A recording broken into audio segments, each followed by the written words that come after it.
everyone, welcome back to the Sommelier Corner. Super excited to share this wine with you this month. We're going to be trying a Chenin Blanc today. It is from California and made by Leo Steen. Fun fact, this is also imported by my friend Maggie, who runs Vin 7000 here in Park City. So definitely get to the stores, grab one when you can. And if you really enjoy this, we do still have some spots available on our Chenin tasting that is Thursday, June 20th. So please go ahead and sign up for that. There's a link in the article, and come and join us. We're gonna have a great time. We're gonna try 3 different Chenin Blancs, one from France, one from South Africa, and one from California, including your very own Leo Steen that we're talking about today. So I'm excited about Chenin Blanc for a couple of reasons. Honestly, it's a lot like Riesling, and I love Riesling. It can be made in a dry style or all the way up to a sweet style. So that means that there is a wide range of different characteristics that you could find in Chenin Blanc. This one is a Californian one, so it comes from a warmer climate, so it's going to be made in a dry style, but because of that warmer climate, you do have very nice ripe fruit characters and a little bit more body on that.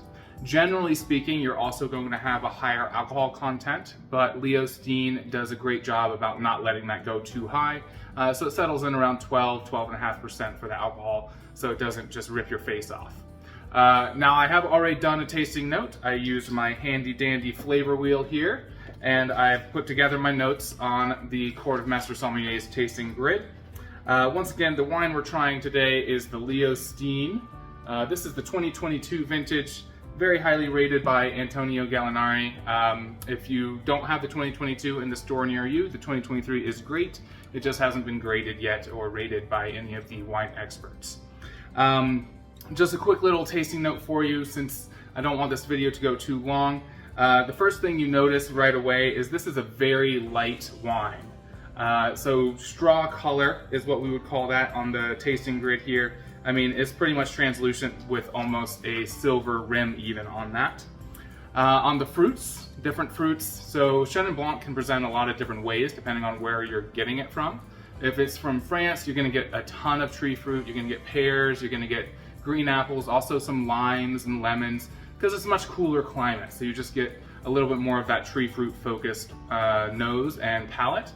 For warmer climates like South Africa and California, they skew a little bit more into the tropical stone fruit direction. So you start getting things like peaches and apricot, and even a little bit of pineapple in there, maybe some banana peel.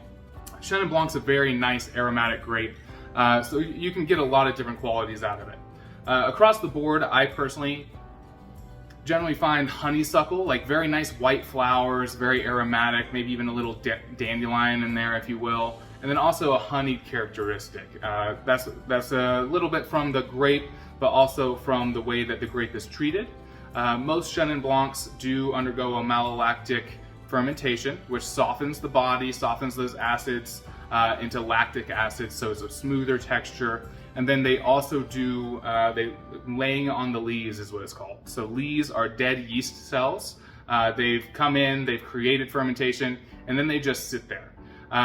It's a beautiful thing actually, because the lees are, they soften that texture a little bit more. Once again, you get a little bit of nutty characters and brioche. In fact, one of my favorite wineries out of the Loire is Nicolas Joly, and he does a lot of very extended lees contact. So his, even though he's coming from a cooler climate, are very rich and round on the palate. So for this one, the fruits that I get on this one, you do get the green apple still. You still get some tree fruits. But you also get that apricot that I mentioned, as well as just a touch of a pineapple or guava tropical note on the end. On the fruit condition, this is tart, which was kind of surprising to me, and maybe I'm a little bit off because the acid is really high.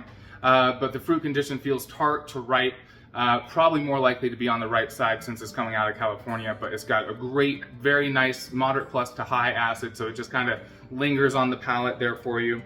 Some other notes with this wine, you do get a lot of non-fruit characteristics on this Chenin Blanc.